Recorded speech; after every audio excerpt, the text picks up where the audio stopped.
Mula sa simple na pasulyap-sulyap, nagpapapansin sa'yo. Umabot sa palitan ng mga mensahe, kilig na kilig ako. Kumusta, kain na, hello, magandang umaga.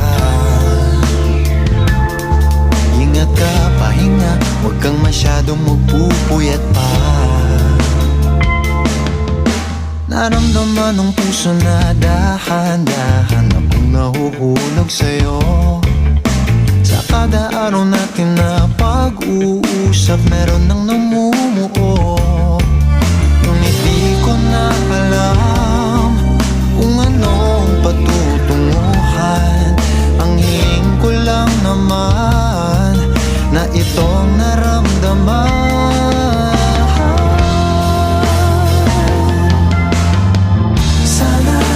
Sana naman ay mapagbigyan na at nang mapakinggan ang tibok ng puso kong sa'yo lang naramdaman ng tunay na kaligayahan.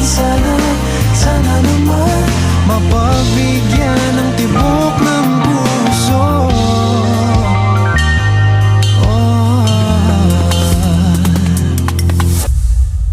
Ngunit biglang katahimikan, wala namang matandaan na nasabi baka sakaling ika'y aking nasaktan. Bigla na lamang ika'y di nagparamdam. Ako ba'y pinagsawaan o may ginagawa lang? Sabihin ng totoo upang di na malito. Saan ba lulugar?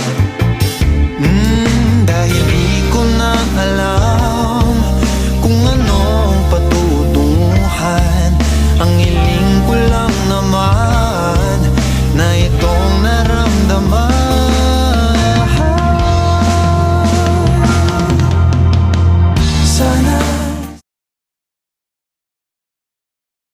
The design stands out because it uses only straight lines to create the illusions of curves and depth.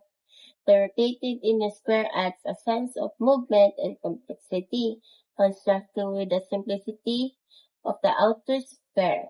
The idea originated from exploring different ways to manipulate string and nails to form geometric shapes with the goal of achieving a visually appealing design. This design shows how simple lines, when connected, can form something beautiful. It symbolizes unity, balance, and strength, reminding us that small parts can create a greater whole. These interconnected lines in rotated square may symbolize the beauty of shifting perspective and finding complexity within simple connection. This design impacts my outlook in life by showing that small effort and connection can create balance, strength, beauty when put together. Interconnectedness and shifting perspective serves as a visual reminder that our personal value and belief are not formed in isolation. They are influenced by our relationship, experience, and willingness to consider different viewpoints. The design encourages a flexible and open-minded approach to life, recognizing that personal growth comes from embracing new connection and perspective.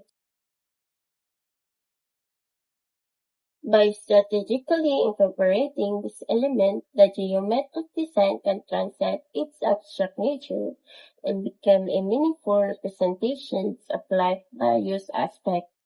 The key is to find a balance between the structured geometry and the organic quantities of nature, creating a harmonious and symbolic composition. This learning highlights the importance of both technical skills and creative exploration in the art of string arts design. The process has taught me to appreciate the interplay between precision and experimentation and to value the patience and attention to detail required to bring to bring the design to life. And that's it for today. Bye. Thank you for watching.